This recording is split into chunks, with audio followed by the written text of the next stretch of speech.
ಶಿಡ್ಲಘಟ್ಟ ನಗರಸಭೆ ಪೌರಾಯುಕ್ತಗೆ ಬೆದರಿಕೆ ಹಾಕಿದ ಪ್ರಕರಣ ಏನಿದೆಯಲ್ಲ, ಆ ಪ್ರಕರಣಕ್ಕೆ ಸಂಬಂಧಪಟ್ಟ ಹಾಗೆ ನಗರಸಭೆ ಪೌರಾಯುಕ್ತೆ ಅಮೃತಾ ಗೌಡ ಅವರಿಗೆ ಅವಾಚ್ಯ ಶಬ್ದಗಳನ್ನು ಬಳಸಿ ನಿಂದನೆ ಮಾಡಿದರು ರಾಜೀವ್ ಗೌಡ.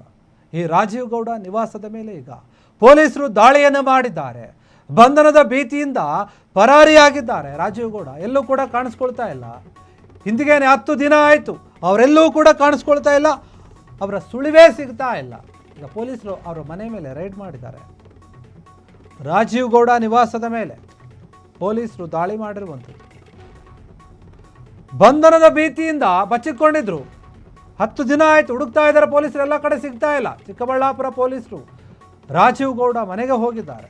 ಅಲ್ಲಿದ್ದಾನ ಅಂತ ಹುಡುಕೋಕೆ ನ್ಯಾಯಾಲಯದಿಂದ ಸರ್ಚ್ ವಾರೆಂಟನ್ನು ಪಡೆದುಕೊಂಡು ಪೊಲೀಸರು ಹುಡುಕ್ತಾ ಇದ್ದಾರೆ. ಬೆಂಗಳೂರಿನ ಡಾಲರ್ಸ್ ಕಾಲೋನಿ ನಿವಾಸದ ಮೇಲೆ ದಾಳಿ ಆಗಿದೆ. ದಾಳಿ ವೇಳೆ ಮನೆಯಲ್ಲಿ ರಾಜೀವ್ ಗೌಡ ಪತ್ತೆನೇ ಆಗಿಲ್ವಂತೆ, ಎಲ್ಲೂ ಇಲ್ಲ. ರಾಜೀವ್ ಗೌಡ ವಿದೇಶಕ್ಕೆ ಪರಾರಿ ಆಗಿದ್ದಾರೆ ಎನ್ನುವಂತಹ ಊಹಾಪೋಹದ ಮಾತುಗಳು ಕೇಳಿ ಬರ್ತಾ ಇದೆ. ಪಾಸ್ಪೋರ್ಟ್ ಮೇಲೂ ಕೂಡ ಸಹ ಪೊಲೀಸರು ಕಣ್ಣು ಹಾಕಿದ್ದಾರೆ. ಇಂದು ನ್ಯಾಯಾಲಯದಿಂದ ರಾಜೀವ್ ಗೌಡ ಬೇಲ್ ಭವಿಷ್ಯ ನಿರ್ಧಾರ ಆಗುತ್ತೆ. ಶಿಡ್ಲಘಟ್ಟ ಪೌರಾಯುಕ್ತೆ ಏನಿದ್ದಾರೆ, ನಗರಸಭೆ ಪೌರಾಯುಕ್ತೆ ಆಗಿರುವಂತಹ ಅಮೃತಾ ಗೌಡ ಅವರಿಗೆ ಬರೀ ಬ್ಯಾನರ್ ವಿಚಾರವಾಗಿ ಇವರು ದೊಡ್ಡ ಮಟ್ಟದ ಪದ ಬಳಕೆಯನ್ನು ಮಾಡಿರೋದು. ಅಶ್ಲೀಲ ಪದ ಬಳಕೆಯನ್ನು, ಅವಾಚ್ಯ ಶಬ್ದಗಳನ್ನು ಬಳಕೆ ಮಾಡಿ ಬೈದಿರುತ್ತಾರೆ. ಅದರಿಂದ ಅಮೃತಾ ಗೌಡ ಅವರಿಗೆ ತುಂಬ ನೋವಾಗಿರುತ್ತೆ. ಮತ್ತು ಅವರ ಹುದ್ದೆ ಏನಿರುತ್ತೆ ಅದಕ್ಕೂ ಕೂಡ ಮರ್ಯಾದೆ ಕೊಡದೆ ಮಾತನಾಡಿರ್ತಾರೆ ಇವರು, ಬೇರೆ ಬೇರೆ ವರ್ಡ್ಗಳನ್ನು ಯೂಸ್ ಮಾಡಿ. ಈ ವಿಚಾರ ದೊಡ್ಡ ಮಟ್ಟದಲ್ಲಿ ಚರ್ಚೆ ಆಗುತ್ತೆ, ರಾಜಕೀಯವಾಗಿ ಬೇರೆ ರೂಪವನ್ನು ಪಡೆದುಕೊಳ್ಳುತ್ತೆ. ಈಗಾಗಲೇ ರಾಜೀವ್ ಗೌಡ ಅವರನ್ನು ಕಾಂಗ್ರೆಸ್ನಿಂದ ಕಿತ್ತು ಬಿಸಾಕಿದೆ KPCC. ಶಿಸ್ತು ಸಮಿತಿ ಏನಿದೆ ಆದೇಶವನ್ನು ಕೂಡ ಹೊರಡಿಸಿದೆ. ಅಧಿಕೃತವಾಗಿ ಬಂದಿದ್ದಾಯಿತು, ನೀನು ನಮ್ಮ ಪಕ್ಷಕ್ಕೆ ಲಾಯಕ್ಕಿಲ್ಲ, ನಿನ್ನಂಥವರು ನಮ್ಮ ಕಾಂಗ್ರೆಸ್ ಪಕ್ಷಕ್ಕೆ ಬೇಕಾಗಿಲ್ಲ ಅನ್ನೋಂಥ ರೀತಿಯಲ್ಲಿ ಹೇಳ್ಬಿಟ್ಟು ತೆಗೆದಾಕ್ಬಿಟ್ರು. ಆದರೂ ಕೂಡ ಈ ಪ್ರಕರಣದ ಇಲ್ಲಿಗೆ 10 ದಿನ ಆಯಿತು, ಎಲ್ಲೂ ಕೂಡ ಕಾಣಿಸ್ಕೊಳ್ತಾ ಇಲ್ಲ, ಕೈಗೆ ಸಿಗ್ತಾ ಇಲ್ಲ. ಪೊಲೀಸರು ಕೂಡ ನಿರಂತರವಾಗಿ ಹುಡುಕ್ತಾ ಇದ್ದಾರೆ.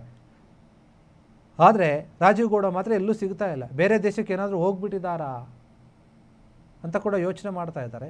ಅದಕ್ಕಾಗಿ ಆತನ ಪಾಸ್ಪೋರ್ಟನ್ನು ಹುಡುಕ್ತಾ ಇದ್ದಾರೆ ವಶಪಡಿಸ್ಕೊಳ್ಳೋಕ್ಕೆ ಪೊಲೀಸರು. ಮನೆಗೆ ಹೋಗಿದ್ದಾರೆ, ದಾಳಿ ಮಾಡಿದ್ದಾರೆ, ಮನೆಯಲ್ಲಿ ಏನಾದರೂ ಬಚ್ಚಿಕೊಂಡಿದ್ದಾನಂತ.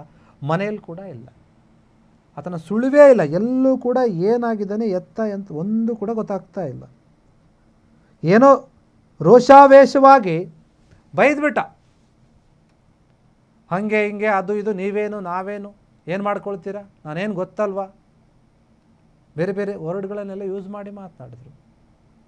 ಆ KS ಆಫೀಸರ್ ಕಣ್ಣೀರು ಹಾಕಿದರು ನಡು ರಸ್ತೆಯಲ್ಲಿ ಕೂತ್ಕೊಂಡು, ನನಗೆ ನ್ಯಾಯ ಬೇಕು ಅಂತ ಹೇಳಿ ಕಂಪ್ಲೇಂಟ್ ಕೂಡ ಕೊಟ್ಟರು. ಇಷ್ಟೆಲ್ಲ ಆದಮೇಲೆ ಕೂಡ ಬುದ್ಧಿ ಕಲಿಯದಂತಹ ಅವರ ಬೆಂಬಲಿಗರು ಕೆಲವರು ಏನು ಮಾಡಿದ್ದಾರೆ ನೋಡಿ, ಪತ್ರವನ್ನು ಬರೆದಿದ್ದಾರೆ, ಮತ್ತೆ ಆ್ಯಸಿಡ್ ಹಾಕ್ತೀವಿ ನಿಮ್ಮ ಮೇಲೆ ಅಂತ ಬೆದರಿಸಿದ್ದಾರೆ. ಅದಕ್ಕೂ ಕೂಡ ಇವರು ಹೋಗಿ ಆ ಲೆಟರ್ನ ಕೊಟ್ಟು ಕಂಪ್ಲೇಂಟ್ ಕೊಟ್ಟಿದ್ದಾರೆ. ಇಷ್ಟೆಲ್ಲ ಆಗ್ತಾ ಇದೆ, ಎಲ್ಲೂ ಕೂಡ ಪತ್ತೆ ಆಗ್ತಾ ಇಲ್ಲ. ಅದಕ್ಕೆ ಪೊಲೀಸರು ಹಿಂಗೆ ಇದ್ರು ಸುಮ್ಮನೆ ಆಗಲ್ಲ ಅಂತ ಹೇಳಿ ಅವರು ಹುಡ್ಕೋಕೆ ಶುರು ಮಾಡ್ಕೊಂಡಿದ್ದಾರೆ. ಸರ್ಚ್ ವಾರೆಂಟನ್ನು ಕೂಡ ತಂದಿದ್ದಾರೆ. ಈಗ ನ್ಯಾಯಾಲಯದಿಂದ ಹುಡುಕ್ತಾ ಇದ್ದಾರೆ, ಎಲ್ಲೋಗಿದ್ದಾನೆ, ಏನು ಮಾಡ್ತಿದ್ದಾನೆ, ಹೆಂಗೆ ಅಂತ. ಬಂಧನ ಭೀತಿ ಎದುರಾಗಿದೆ, ಬಚ್ಚಿಟ್ಕೊಂಡು ಹೋಗ್ಬಿಟ್ಟಿದ್ದಾನೆ. ಮಾತಾಡ್ಬಿಟ್ಟು ಈಗ ಆ ಪಕ್ಷನೂ ಕೈ ಬಿಡ್ತು, ಏನೂ ಇಲ್ಲ, ದಿಮಾಕಿಂದ ಮಾತಾಡಿದ್ದ. ಕಾಂಗ್ರೆಸ್ ಪಕ್ಷ ಅಧಿಕಾರದಲ್ಲಿದೆ, ನಾವೇನು ಮಾಡಿದ್ರು ನಡೆಯುತ್ತೆ ಅಂತ ಹೇಳಿ ಆ ದಿಮಾಕ್ ಮುರಿದಿದೆ ಅಂತ ಕಾಣಿಸುತ್ತೆ. ಈಗ ಎಲ್ಲೂ ಕೂಡ ಕಾಣ್ತಾನೇ ಇಲ್ಲ.